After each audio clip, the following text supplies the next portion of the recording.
Halo semua, salam sejahtera Malaysia. Selamat datang ke channel Fels Lifestyle. Tuan-tuan dan puan yang amat dihormati, terima kasih kerana terus setia dan bersama di dalam channel ini.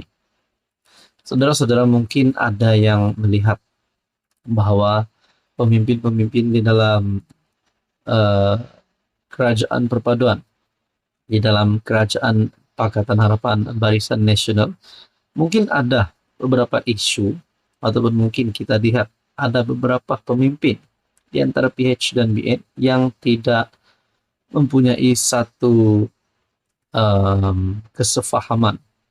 Bahkan sehingga kita boleh katakan mereka mungkin bergaduh. Saudara-saudara, akhirnya Zahid Hamidi sebagai pengerusi Barisan Nasional telah bersuara. Tak perlu mohon maaf, Zahid Arah pemimpin AMNO. Henti usik PH.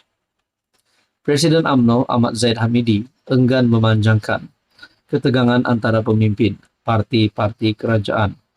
Dia justru berkata PH tidak perlu membuat sebarang permohonan maaf kepada AMNO, manakala pemimpin AMNO pula diminta menghentikan serangan. PH tidak perlu minta maaf. Jangan usik rakan parti-parti komponen dalam kerajaan perpaduan. Kita mesti menghormati antara satu sama yang lain.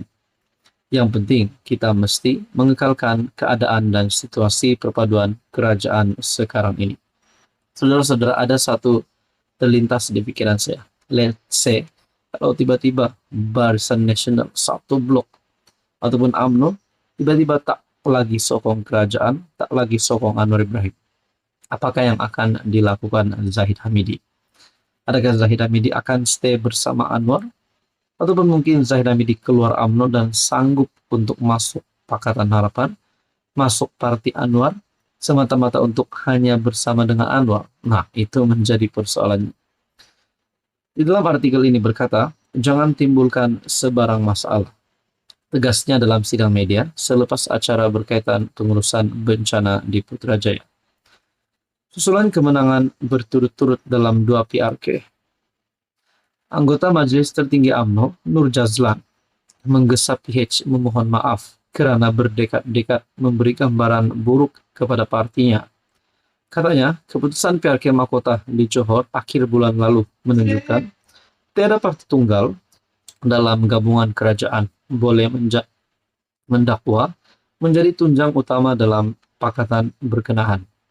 Zahid juga timbalan Perdana Menteri bagaimanapun berkata, kenyataan Nur Jazlan selain Ketua Pemuda AMNO Akmal Saleh adalah kenyataan pribadi. Selagi Presiden Parti atau Ketua Parti tidak mengeluarkan sebarang kenyataan, kenyataan itu adalah berbentuk pribadi, tegasnya. Ahmad Zaid berkata, dia telah bertemu dengan PM Anwar berhubung kemelut yang melanda.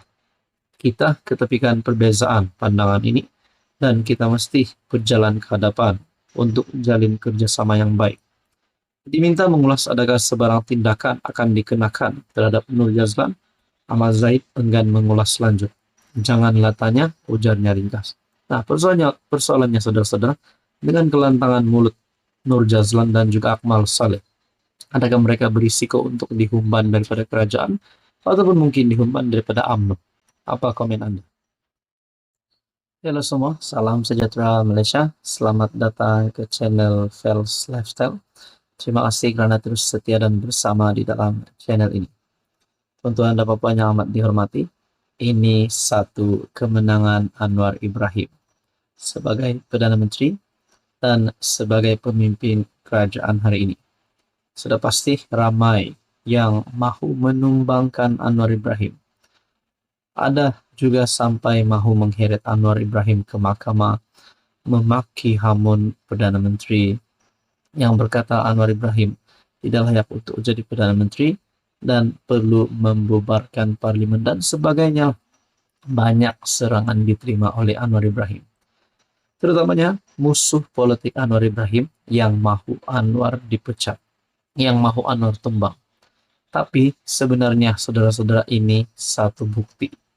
Anwar selangkah lagi di depan, selangkah lagi di hadapan semua musuh politiknya ataupun musuh yang coba untuk menumbangkan Anwar Ibrahim.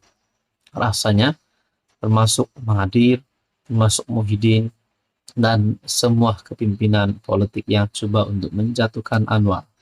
Ini satu kemenangan Anwar yang terbaru. Perkongsian daripada Malaysia kini bertarikh 8 Oktober.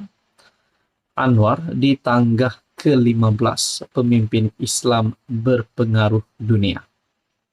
Perdana Menteri Anwar Ibrahim menduduki tempat ke-15 sebagai individu Islam paling berpengaruh di dunia berdasarkan edisi terbaru The Muslim 500, The World's 500 Most Influential Muslim 2025. Perkara itu dikongsikan Menteri Perumahan dan Kerajaan Tempatan Ngah Korming menerusi hantaran di aplikasi X yang mengucapkan tahniah kepada Perdana Menteri apabila berjaya menaikkan kedudukannya di tangga ke-15 berbanding ke-17 tahun lepas bagi kategori sama.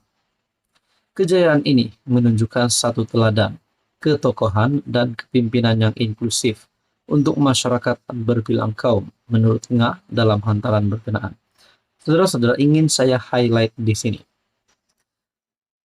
Anwar Ibrahim yang berjaya menaikkan kedudukannya di tangga ke-15 berbanding ke-17 tahun lepas bagi kategori yang sama. Bermakna Anwar Ibrahim mendapat satu peningkatan, dan ini menjadi teladan kepada ramai orang, dan mungkin ini menunjukkan bahwa Anwar Ibrahim sebenarnya layak untuk terus menjadi Perdana Menteri.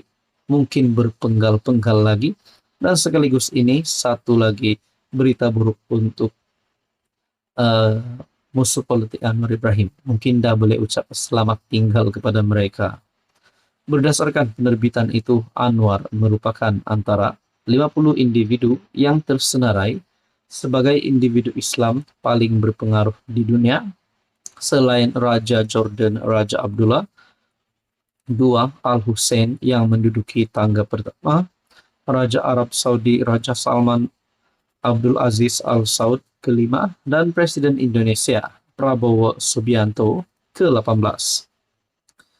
The Royal Islamic Strategic Studies Center yang menerbitkan buku itu juga berkata, Anwar berada di tangga ke-9 bagi kategori pemimpin dan ahli politik Islam berpengaruh dunia, mengatasi Prabowo ke-10 dan Presiden Mesir Abdel Fattah Said Al-Sisi ke-11. Penilaian ke atas mereka dibuat berdasarkan pengaruh masing-masing dalam membuat perubahan dari segi budaya, ideologi, keuangan, politik, dan lain-lain ke atas komuniti Islam dan juga di peringkat antarabangsa. Dalam pengenalan ringkas mengenai Anwar, penerbitan itu menyatakan Perdana Menteri lantang mengenai perjuangan rakyat Palestin dalam menghadapi kekejaman Israel.